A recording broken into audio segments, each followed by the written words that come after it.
पहला सवाल आपका, 16 मिनट है, हम दोनों लोगों के सवाल लेंगे। जी जी बहुत शुक्रिया। आपकी जो अभी बात हुई बहुत अहम थी, मैं इसको चाहूँगा कि आगे डिस्कस करूँ, लेकिन चूँकि अभी ये वो सेगमेंट है क्रॉस एग्जामिनेशन, तो सबसे पहला सवाल आपसे ये है कि जो मैं इतनी देर से कॉन्टिंजेंसी आर्ग्यूमेंट आपको बता रहा था, ये अकल से ही बता रहा था हजरत, आप ये बताएं कि आप इन्फिनिट रिग्रेस ऑफ कॉजेस को पॉसिबल मानते हैं या नेसेसरी बीइंग के एग्जिस्टेंस को सही समझते हैं, चूंकि दो ही ऑप्शन हो सकता है, आप ये बताएं। देखिए, आपको मैं ईमानदारी से बात करूं, एक तो मैं कॉन्टिजेंसी वर्ड ठीक से समझता नहीं, और इस वक्त भी जो आपने अंग्रेजी के अल्फाज इस्तेमाल किए वो ज़रा थोड़े से मुझे डिफ़िकल्ट और कॉम्प्लिकेटेड लगे, तो आप ज़रा सिंपल ज़बान में सवाल कर सकते हैं। बिल्कुल कर सकता हूँ जी। यूनिवर्स की हर चीज कॉन्टिंजेंट होने का मतलब यह है कि वो अपने एग्जिस्टेंस में किसी के ऊपर डिपेंडेड है। जो भी चीज डिपेंडेड होगी वो चीज इंडिपेंडेंट नहीं हो सकती, तो उसका कोई ना कोई कॉज होगा।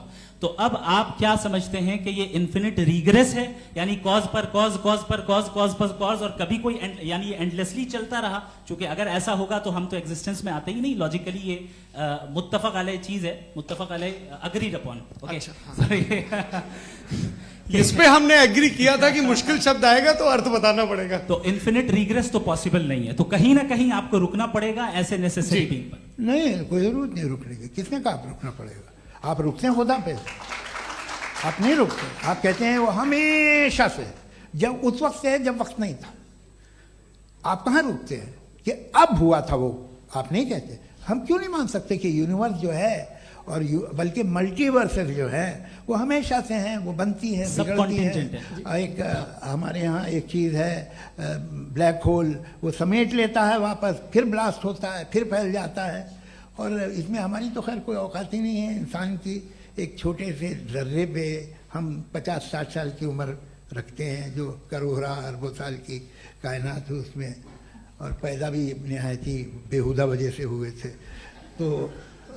तो इसमें ये सोचना कि इसकी वजूहात और ये क्यों है, ये डिपेंडेंट है, ये हम देख रहे हैं, क्या मालूम। आप सोचिए कि ये जो फैल रही है कायनात, ये कहाँ फैल रही है, ये कहाँ जा रही है, और ये फैल क्यों रही है? अरे बना लीजिए तुमने, रुको भैया, काफ़ी है। ये फैल क्यों रही है? ये और कौन सी कायनात जिसे मैं दूरबीन से देखता हूं तो 2 बिलियन लाइट ईयर पे है, उससे मेरा कोई वास्ता ही नहीं है। 2 बिलियन ईयर यानी अगर मैं 80,000 माइल्स पर सेकेंड से चलूं तो 20 करोड़ साल में वहां पहुंच जाऊंगा। इसकी जरूरत क्या थी? ये दुनिया, ये कायनात तो इंसान अशरफुल मखलूकात के लिए बनाई गई ना। तो ये सब ये टर्म समझ में नहीं आया,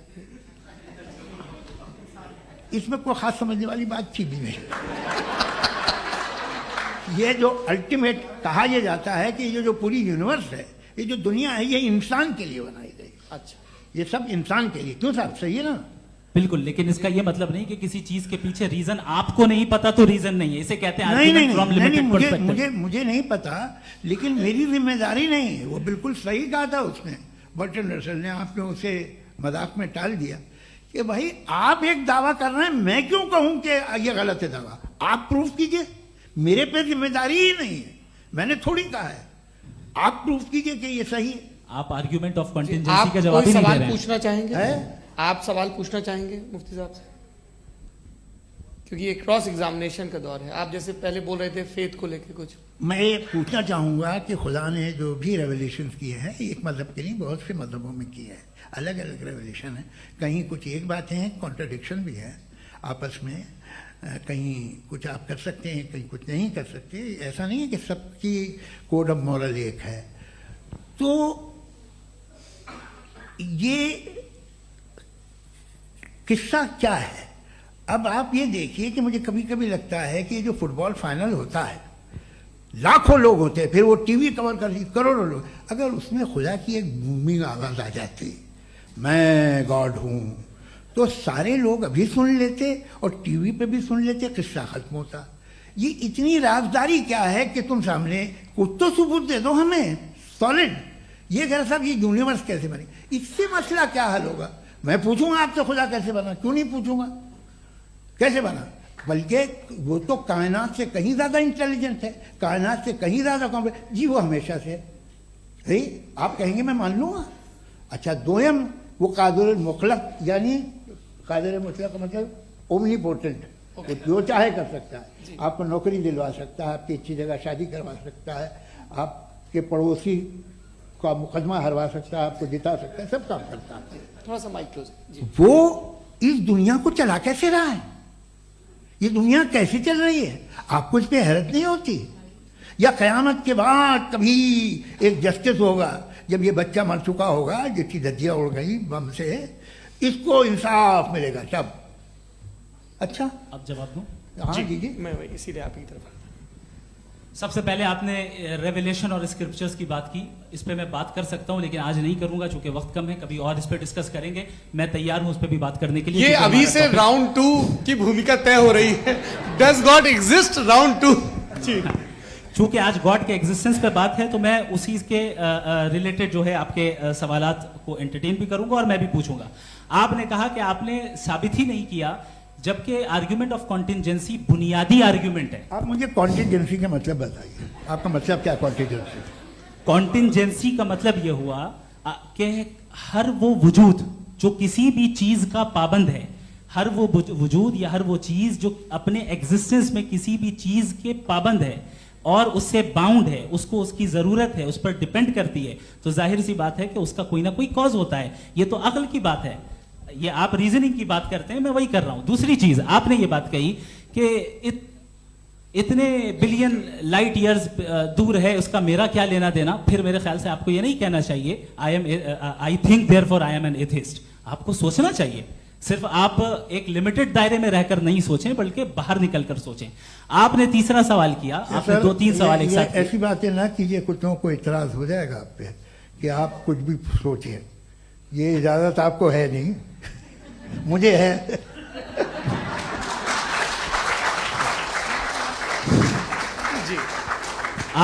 आपने प्रॉब्लम ऑफ इविल के ताल्लुक से सवाल किया और बार बार आप एक लफ्ज रिपीट कर रहे हैं कि ओमनीपोटेंट गॉड है, ऑल पावरफुल गॉड है। यही तो दरअसल समझना है कि गॉड का कॉन्सेप्ट क्या है। प्रॉब्लम ऑफ इविल जो है, प्रॉब्लम ऑफ इविल दर हकीकत 2 असम्पशंस पर कायम है। अगर आप इन 2 असम्पशंस को समझ जाएं तो ये प्रॉब्लम नहीं रहेगी, आर्ग्यूमेंट आपको समझ में आ जाएगी कि ये कोलैप्स कर जाता है। पॉइंट नंबर 1, यानी जो आपका सबसे पहला फॉल्स असम्पशन है कि गॉड मर्सीफुल है, ओमनीपोटेंट है, दुनिया में जुल्म हो रहा है। लेकिन आपको यह समझना चाहिए कि हमारे वर्ल्ड व्यू के मुताबिक गॉड सिर्फ ओमनीपोटेंट और सिर्फ मर्सीफुल नहीं है, बल्कि वो ऑल वाइज भी है और वो ऑल नोइंग भी है। उसके हर काम के पीछे हिकमत और विजडम है। ये कोई जरूरी नहीं है कि वो हिकमत और विजडम आपको समझ में आए या मुझे समझ में आए। अगर आप जो समझ रहे हैं उसके मुताबिक आप फैसला कर रहे हैं, ये लिमिटेड पर्सपेक्टिव से आर्ग्यूमेंट है। और इस चीज को हम अपनी दुनिया में, अपने लाइफ में, डेली लाइफ में इस प्रिंसिपल को एक्सेप्ट करते हैं। हम जब किसी डॉक्टर के पास जाते हैं, डॉक्टर के पास जाकर वो अगर उसने हमें कोई दवाई दी है तो हम ये तो नहीं कहते कि जब तक आपके पास जितना नॉलेज और जितना विजडम नहीं है, आपने क्यों ये दवाई दी है, तब तक हम इस चीज को एक्सेप्ट नहीं करेंगे। नहीं कहते, हम उसकी अथॉरिटी को तस्लीम करते हैं। क्यों? क्योंकि उसकी हम जानते हैं कि वो नॉलेजेबल है, वो विजडम वाला है, हमसे ज्यादा नॉलेज और हमसे ज्यादा विजडम है। बताएं सर। नहीं, डॉक्टर में और खुदा में बड़ा डिफरेंस है। डॉक्टर पढ़ा लिखा होता है एक, तो मैं उसकी बात सुनूंगा। 2 ये नहीं, कुछ जवाब तो ये भी नहीं है सर प्लीज, आप अगर सब ऑडियंस से बोलने लगेंगे तो फिर मतलब नहीं सिविलाइज्ड बहस का। मतलब आप ये कहें कि चूंकि आप डॉक्टर पे बिलीव करते हैं इसलिए खुदा पे बिलीव किए, क्या ये मिसाल आपको समझाने के लिए आर्ग्यूमेंट है, इस पे आपको एतराज नहीं है। तो सिंपल बात ये है कि मैं अगर ये यकीन कर रहा हूँ कि एक ओमनीपोटेंट, उसकी मसलहत है, ये जो बच्चे मर रहे हैं ये मसलहत है उसकी, मुझे नहीं चाहिए इसकी मसलहत। उसकी मसलहत नहीं, यही तो समझना है, मतलब एक्सपीरियंस। अच्छा, इस आपने अभी मेरी बात पूरी सुनी नहीं। मैंने कहा आपका पूरा आर्ग्यूमेंट 2 फॉल्स असम्पशंस पर है। एक फॉल्स असम्पशन मैंने बता दिया, दूसरा फॉल्स असम्पशन ये है कि इस दुनिया में इविल के होने का कोई गुड रीजन नहीं है, जबकि हमारे पास बाज रीजंस मौजूद हैं, हमारे पास बाज वजूहात मौजूद हैं। अगर इस दुनिया में इविल ना हो तो आप गुड को डिफाइन कैसे करेंगे? अगर जुल्म ना हो आप इंसाफ को समझेंगे कैसे? अगर तारीकी ना हो तो आप लाइट को समझेंगे कैसे? बहुत अच्छे। अभी और सुन लें, अभी और बाकी है। ये तो बात बहुत पसंद आई साहब मुझे, कि जब तक रेप ना हो तब तक औरतों की इज्जत का ख्याल आपने मेरा जवाब पूरा सुना ही नहीं। जब तक के बच्चों का कत्ल ना किया जाए तब तक आपको बच्चों की मासूमियत की इज्जत। आपने पूरा जवाब सुना ही नहीं। क्या बात है, क्या आपने नुक्ता निकाला हुआ? आपने पूरा जवाब सुना ही नहीं। आप सुन लें, मेरी बात सुन लें। ये मैंने आपको एक चीज बताई। दूसरी चीज, इस दुनिया में हम आए हैं टेस्ट के लिए, हमारा टेस्ट हो रहा है और हर इंसान का अलग अलग अंदाज में टेस्ट होता है। और इस दुनिया में अगर इविल मौजूद है तो वो इविल जरिया है हमारे अंदर ह्यूमन नोबल क्वालिटीज को डेवलप करने का और अलग अलग फील्ड में प्रोग्रेस करने का। और अगर हमारे अंदर और इस दुनिया में इविल नहीं होता तो बताइए टेस्ट का मतलब क्या होता? अगर मैं अपने स्टूडेंट को एमसीक्यूज दूं और उसमें सिर्फ राइट आंसर लिख कर दे दूं और कहूं तुम्हारा टेस्ट हो गया, ये मीनिंगलेस है। इस दुनिया में अगर हम टेस्ट के लिए आए हैं तो जाहिर है गुड एंड इविल दोनों मौजूद है।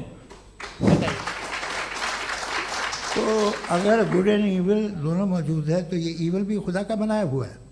जी हाँ, खुदा का बनाया हुआ है। लेकिन अच्छा, चलो अच्छी बात। जी बिल्कुल, तो बिल्कुल मतलब खुदा ने बनाया। अभी तो ये है कि जो मेजॉरिटी है दुनिया में वो इविल है, तो ये खुदा एक्चुअली इविल के साइड पे लग रहा है मुझे। बिल्कुल भी नहीं, मैं बताता हूं। मेजॉरिटी में तो वो है। क्या बात कर रहे हैं भाई आप? मैं बहुत कोई भी जो मुंसिफ होगा, चाहे आपका अपना घर हो जिसके आप सबसे बड़े हैं, चाहे आपकी ऑर्गेनाइजेशन हो जो आप चलाते हैं, वहां पर आप इविल रखेंगे साबित करने को कि बाकी लोग शरीफ हैं। मेरी बात सुन क्या लें। ये आर्ग्यूमेंट ही गलत है? अगर कि जब तक के कोई इविल नहीं होगा तब तक के शरीफ आदमी शरीफ नहीं लगेगा। अगर एग्जामिनर गलत ऑप्शन दे रहा है तो एग्जामिनर इविल नहीं हो गया। जो गलत ऑप्शन को सेलेक्ट कर रहा है वो फेल होगा। क्रिएटर ने इविल को बनाया है लेकिन वो इविल नहीं है। अच्छा सुनिए मेरी बात, चलिए, लेट मी कंप्लीट सर। जी जी। क्रिएटर ने इविल को बनाया है टेस्ट के लिए, वो इविल नहीं है। इविल वो होगा जो उसे इख्तियार करेगा। छुरी को बनाने वाला गलत नहीं होता है, छुरी का गलत इस्तेमाल करने वाला गलत होता है। रेप को कैसे गलत इस्तेमाल करते हैं? रेप इंसान के फ्री विल का नतीजा है। ये रेप कैसे गलत इस्तेमाल होता है? ये मुझे अब सुन लें, अब सुन लें। गलत इस्तेमाल होता है। हाँ मैं बता रहा हूँ ना, कैसे गलत इस्तेमाल? मैं बता रहा हूँ जी। कि जो इविल इस दुनिया में मौजूद है उसके कई सारे तरीके हैं। एक तरीका इंसान का अपना फ्री विल है। अब अगर कोई रेपिस्ट रेप कर रहा है तो इसका गॉड का कसूर नहीं है, वो अपने फ्री विल का गलत इस्तेमाल कर रहा है, उसको सजा मिलनी चाहिए। अच्छा। और उसी के लिए जहन्नम बनाई गई है। ये फ्री विल का भी बड़ा चक्कर। आप जब कोई बुरा काम करते हैं या कोई बुराई होती है तो ये कहा जाता है कि ये फ्री विल है। 7 billion free wills are moving on this planet. 7 billion free will. और एक आदमी अपनी फ्री विल से मुझे कत्ल कर दे तो मैं खुदा की मर्जी से मरा हूं कि इसकी फ्री विल की वजह से? मेरी मौत खुदा के हाथ है या ये फ्री विल वाले के हाथ है? खुदा ने फ्री विल का निजाम बनाया है और उस निजाम का गलत इस्तेमाल करके कोई आपको मार रहा है, इस्तेमाल करके मेरा कत्ल कर देता है। अब मेरी मौत का जिम्मेदार कौन है? वो इंसान जिम्मेदार है। वो इंसान। जी। तो ये कहना कि और उसको सजा मिलेगी। तो अब आप आगे चलिए कि ये तय करना कि अल्लाह ही या खुदा, सॉरी अल्लाह नहीं, खुदा ही जिंदगी देता है, खुदा ही मौत देता है, ये गलत है। बिल्कुल गलत नहीं है। हाँ, नहीं, निजाम उसी ने बनाया फ्री विल का। निजाम मौत और हयात का उसी ने बनाया। You are contradicting yourself. अभी आपने कहा कि एक आदमी ने फ्री विल से आपको मार दिया, इसमें उसे फ्री विल दी गई थी, उसने गलत इस्तेमाल किया। 7 billion free wills are moving on this planet और आप चाह रहे हैं कि मैं सिर्फ खुदा का ध्यान करूं।